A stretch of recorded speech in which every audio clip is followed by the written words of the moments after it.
Guten Morgen an diesem sommerlichen Mittwoch, auch heute wieder Sonne satt und das in ganz Österreich. Wir sehen sie jetzt schon in Graz, strahlender Sonnenschein und kaum eine einzige Wolke am Himmel. Und so bleibt es auch den ganzen Tag. Schauen wir uns jetzt einmal die Großwetterlage für Europa an. Hier haben wir es mit Hoch Barbara zu tun. Das dehnt sich von Frankreich weiter nach Mitteleuropa aus und bringt uns in den nächsten Tagen ruhiges Sommerwetter. Interessant, Spanien und in einigen Teilen von Frankreich, da haben wir aktuell eine Hitzewelle.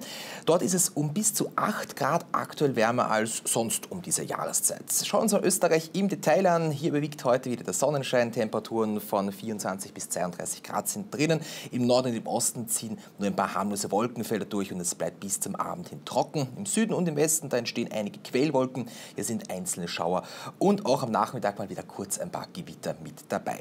Die 24 Stunden jetzt im Detail für den Westen und da sehen wir einiges an Sonnenschein bis in den Nachmittag hinein. Badetemperaturen auf jeden Fall erhalten, bis zu 29 Grad, aber ein kurzes Gewitter nicht ganz ausgeschlossen. Wie schaut das Ganze im Osten aus? Hier kommen wir trocken davon, auch hier badetaugliche Temperaturen. Wenn Sie können, nützen Sie den Sonnenschein bis zu 27 Grad.